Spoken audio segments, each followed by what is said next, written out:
Good morning children. आज हम लोग सेकेंड असाइनमेंट में हिंदी लैंग्वेज चैप्टर 2 शब्द के बारे में पढ़ेंगे।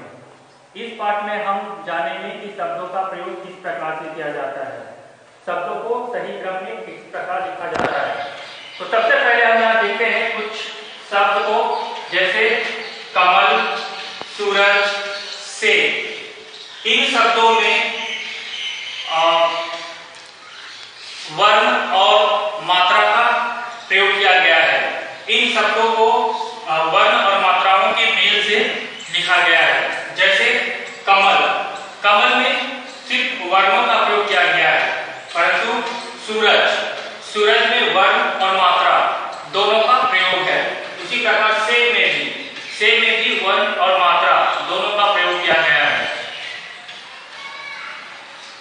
इन शब्दों के कुछ ना कुछ अर्थ भी जरूर है। जैसे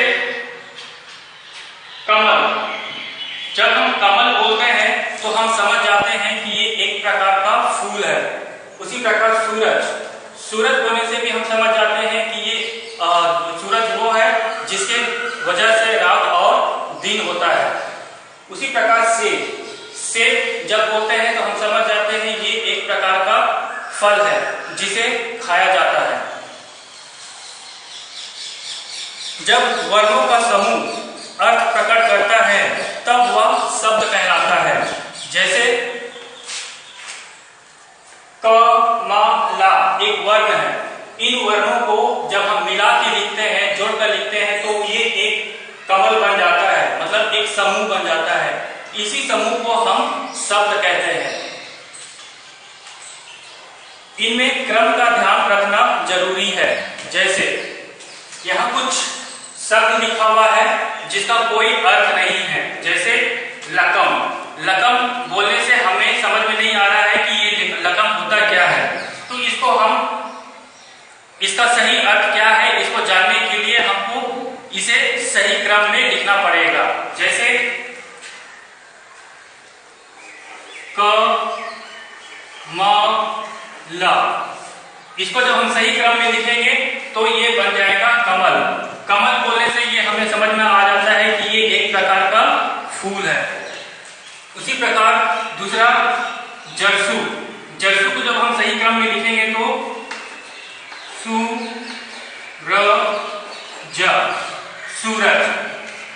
जब सही क्रम में लिखेंगे तो हमें पता चलेगा कि ये सूरज है जो जिसके सहारे दिन और रात होता है।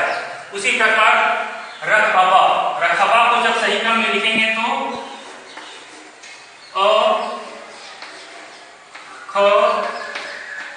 अखबार, अखबार,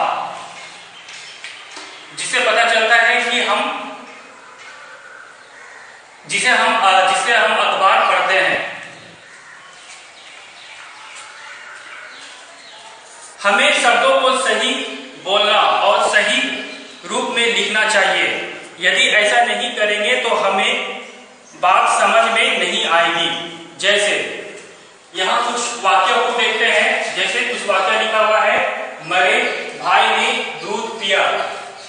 भाई ने दूध पिया समझ में तो आ रहा है, लेकिन मरे समझ में नहीं आ रहा है कि मरा हुआ व्यक्ति दूध कैसे पी सकता है। तो इसे हम सुधार के लिखेंगे, मेरे भाई ने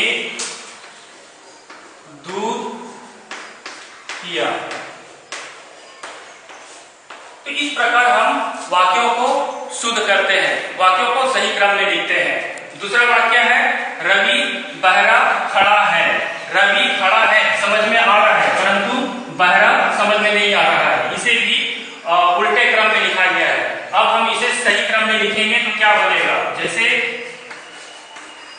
रवि बहरा से जब सही क्रम में लिखेंगे तो ये बन जाएगा बाहर, बाहर खड़ा है। इस प्रकार से वाक्यों को हम शुद्ध करते हैं, वाक्यों को सही क्रम में लिखते हैं, तब इसका अर्थ पता चलता है। अब हम आगे बढ़ते हैं और जानते हैं विलोम शब्द। विलोम शब्द मतलब उल्टे अर्थ वाला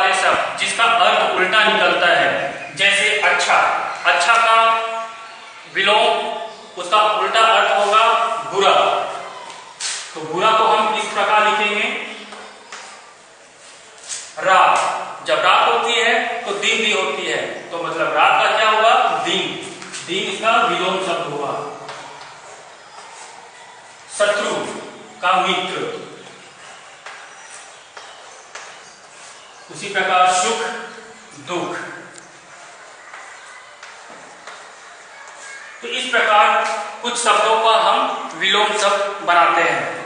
अब हम आगे बढ़ते हैं और जानेंगे पर्यायवाची शब्द। पर्यायवाची शब्द मतलब समान अर्थ वाले शब्द। जब अनेक शब्द एक ही अर्थ जब अनेक शब्द एक ही अर्थ को बताते हैं तब वे पर्यायवाची शब्द कहलाते हैं।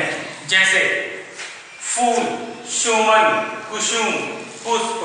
शब्द अलग अलग है, ये चारों शब्द अलग अलग है, पर जो इसका अर्थ निकलता है वो एक ही निकलता है। इसका मतलब ये फूल है। उसी प्रकार है सूर्य, सूरज, रवि, दिनकर। इन चारों शब्दों का अर्थ एक ही होता है, सूरज।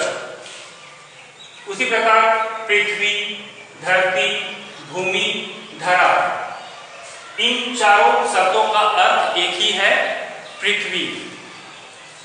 अब हम आगे बढ़ते हैं और जानेंगे अनेक शब्दों के लिए एक शब्द। जैसे जो बालक पढ़ता है उसके लिए हम एक शब्द का प्रयोग करते हैं, जैसे विद्यार्थी।